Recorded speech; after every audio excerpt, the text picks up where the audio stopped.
नमस्कार साथियों, मैं नीरज भार्गव, आपका अपना YouTube चैनल ज्योतिष प्रवाह। आज से ज्योतिष सीखने का हम ये प्रारंभ कर रहे हैं।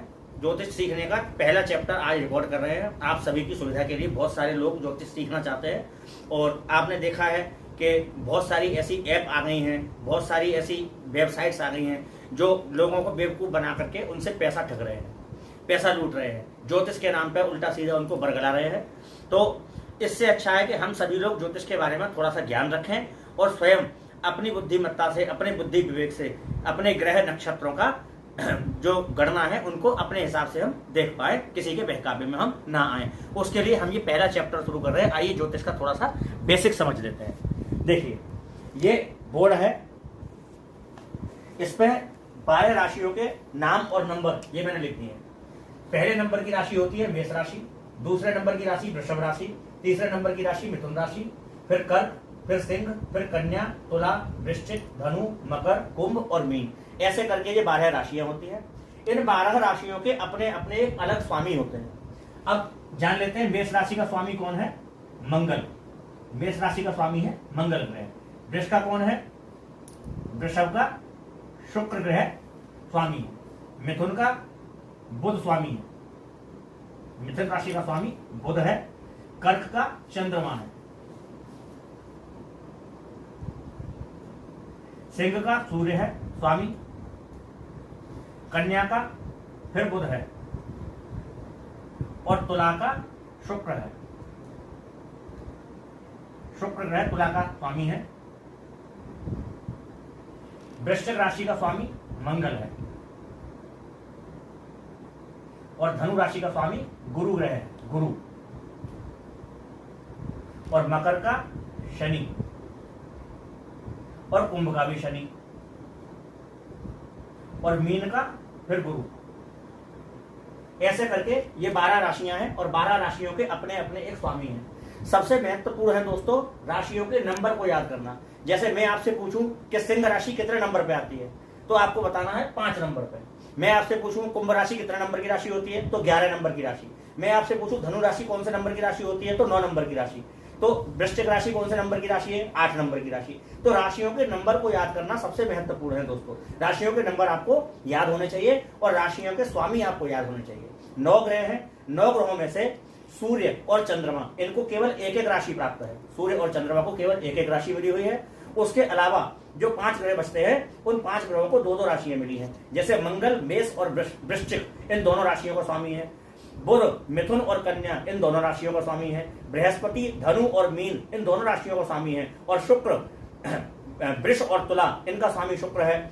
और उसके बाद में शनि, मकर और कुंभ का स्वामी फिर शनि है। तो ऐसे करके 5 ग्रहों को 2-2 राशि मिली है और सूर्य और चंद्रमा को एक एक राशि मिली है। सूर्य के स्वामी, सूर्य सिंह राशि के स्वामी है और चंद्रमा कर्क राशि के स्वामी है। ऐसे करके ये 12 राशियां और 9 ग्रह इनमें आपस में ये बटे हुए हैं। ठीक है दोस्तों, तो नंबर अपने आप में महत्वपूर्ण है। राशियों के नंबर आपको याद होने। चलिए दोस्तों, अब इससे आगे बढ़ते हैं। अब हम लग्न चार्ट को पढ़ना सीखेंगे। क्या पढ़ेंगे? लग्न कुंडली।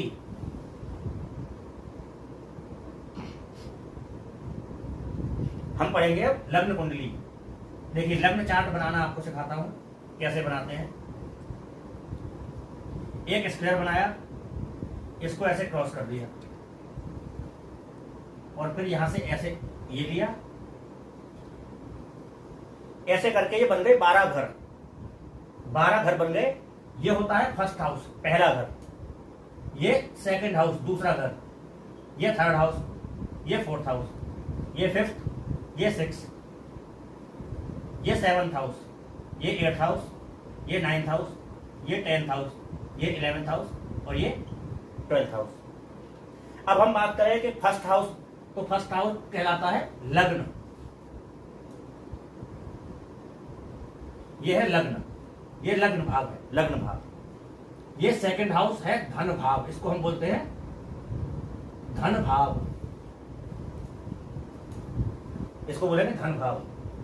ये तीसरा घर, ये चौथा घर, ये 5वां घर, ये है भाग्य स्थान। क्या है? भाग्य स्थान।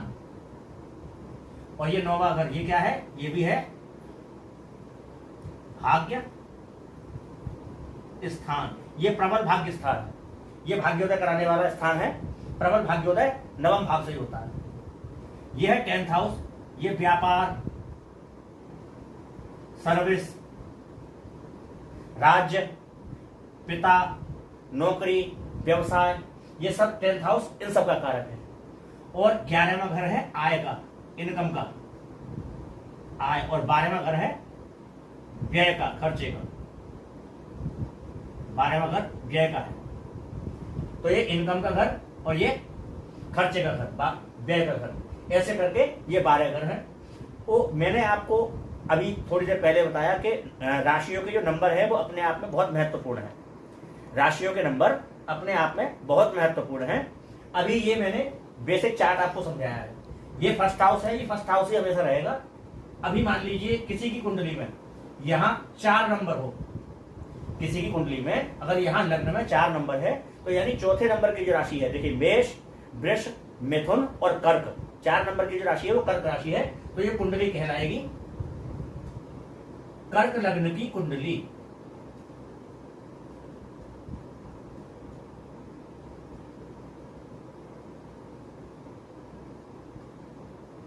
क्या कहलाएगी दोस्तों? अगर किसी की कुंडली में यहां फर्स्ट हाउस में 4 नंबर है, 4 नंबर है, तो वो कहलाएगी कर्क राशि की कुंडली। यानी ये कुंडली है, ये कर्क राशि की कुंडली हो जाएगी। और ये सारा राशियों का सीक्वेंस फिर चेंज हो जाएगा। जैसे 4 नंबर की लग्न है, कर्क लग्न, तो ये 5 नंबर यहाँ आ जाएगा, 6 यहाँ आ जाएगा और 7 यहाँ आ जाएगा और 8 यहाँ आ जाएगा। ऐसे करके ये नंबर्स अपने आप में घूमते रहेंगे। जरूरी नहीं है कि फर्स्ट हाउस में मेष राशि ही पड़े, कोई भी नंबर इसमें आ सकता है। और जो नंबर इसमें होगा उस राशि का, उस नंबर की जो राशि होगी वो उस कुंडली की लग्न कहलाएगी। समझ में आ रहा है दोस्तों? तो यहाँ जो भी नंबर होगा उस सीक्वेंस की, उस नंबर की जो राशि होगी वो कुंडली उस राशि की लग्न कुंडली कहलाएगी। जैसे 4 नंबर है तो कर्क लग्न की कुंडली, 5 नंबर आ जाएगा तो सिंह लग्न की कुंडली, 1 नंबर आ जाएगा तो मेष लग्न की कुंडली, 2 नंबर आ जाएगा तो वृषभ लग्न की कुंडली। ऐसे ऐसे करके ये कुंडली देखी जाती है। लग्न का अपने आप में बहुत महत्व होता है। लग्न और राशि ये दोनों अलग अलग चीजें होती हैं। अब ये जो चार्ट है इनमें देखो, अब राशि कैसे जानेंगे कि जिसकी ये कुंडली है उसकी राशि कौन सी है? तो जिस राशि में, जिस नंबर में चंद्रमा बैठ जाएगा वो उसकी राशि कहलाएगी। जैसे मान लीजिए 7 नंबर में चंद्रमा है तो उसकी तुला राशि है। लग्न अलग है, राशि अलग है। तो जिस नंबर में, जिस राशि में चंद्रमा बैठ जाएगा वो उस जातक की, उस बच्चे की राशि कहलाएगी, जन्म राशि। जैसे मान लीजिए 8 नंबर में चंद्रमा बैठ जाता है तो जिसकी ये कुंडली है उसकी वृश्चिक राशि है, वृश्चिक राशि की कुंडली है। अगर 6 नंबर में चंद्रमा बैठ जाता है तो वो कन्या राशि है उस जातक की। ऐसे ही है ना, मतलब ये चंद्रमा से राशि निर्धारित होती है। जिस राशि में चंद्रमा बैठ जाएगा तो हम ये जानेंगे कि जिसकी ये कुंडली है उसकी फला राशि है। जैसे 8 में बैठ जाए तो वृश्चिक राशि है, 7 में बैठ जाए तो तुला राशि है, 6 में बैठ जाए तो कन्या राशि है। और जो नंबर यहाँ पड़ा होगा वो लग्न है। जैसे 4 नंबर है तो कर्क लग्न की कुंडली हो गई, 12 नंबर आ जाए तो मीन लग्न की कुंडली हो गई, तो मीन हो गई,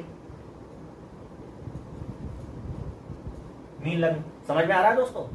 तो ये चीजें आप समझिए बेसिक। 12 राशियों के जो स्वामी ग्रह हैं उन स्वामी ग्रहों को याद कर लीजिए, उन पर फोकस रखिए। और राशियों के जो नंबर हैं उन नंबरों को याद कर लीजिए, उनको ध्यान में रखिए, जिससे आप ये जान पाए कि कौन सी लग्न की ये कुंडली है। फिर मैं आपको उन जो 12 भाव हैं उन 12 भावों के अलग अलग जो विशेषताएं हैं वो बताऊंगा, 12 भावों के जो कारक हैं वो बताऊंगा, 12 भावों के जो स्वामी हैं वो बताऊंगा, ग्रहों की तात्कालिक जो मैत्री है वो बताऊंगा, जो नैसर्गिक मैत्री है वो बताऊंगा। फिर ग्रहों से आपस में बहुत सारे योग बनते हैं, उन योगों के विषय में मैं आपको बताऊंगा कि कौन कौन से योग क्या क्या फल प्रदान करते हैं। तो मेरे ख्याल से आज के लिए इतना काफी है। और आप देख रहे हैं हमारा YouTube चैनल ज्योतिष प्रवाह और मैं आचार्य नीरज भार्गव। तो आशा है आपको मेरा ये छोटा सा प्रयास अच्छा लगा होगा। अगर अच्छा लगे तो हमारे चैनल को सब्सक्राइब करें, लाइक करें। और कोई जिज्ञासा मन में हो, कुछ पूछना चाहते हो तो कमेंट बॉक्स में मुझसे आप पूछ सकते हैं। और मुझे कॉल करना चाहें तो कमेंट बॉक्स में मैं अपना नंबर भी डाल दूंगा, मुझे आप कॉल करके भी कुछ पूछ सकते हैं। और मैं ये फर्स्ट चैप्टर मैंने आज पहला बनाया है ज्योतिष का, क्योंकि मैं देख रहा हूँ कि बहुत सारी ऐप, दुनिया भर की ऐप आ गई हैं, दुनिया भर की वेबसाइट खुल गई हैं, लोगों को ज्योतिष के नाम पे बेवकूफ़ बना रहे हैं, पागल बना रहे हैं, एआई आ गया है ना, तो लूट रहे हैं लोग, और लोगों को पता नहीं है, लोग बेवकूफ़ बन रहे हैं। तो मैं चाहता हूं कि आप सभी लोग जिज्ञासु बने और अपने अंदर ज्ञान को अर्जन करें, खुद सीखें, किसी पे भरोसा मत करें, किसी ऐप पे जाने की जरूरत नहीं है, किसी के पास जाने की जरूरत नहीं है, कहीं बेवकूफ बनने की जरूरत नहीं है। अपनी मेहनत का पैसा बचा करके रखिए, ज्ञानी बनिए, ज्योतिष का ज्ञान ग्रहण करिए। मैं पूरे एंड तक आपको लेके जाऊंगा, है ना। बहुत सारे ग्रंथ हैं, फल दीपिका है, बृहद पाराशर ज्योतिष शास्त्र है, सब मैं पढ़ता हूँ, तो मैं आपको वहां तक लेके लक्ष्य तक पहुंचा दूंगा। जय श्री राम, जय गुरुदेव।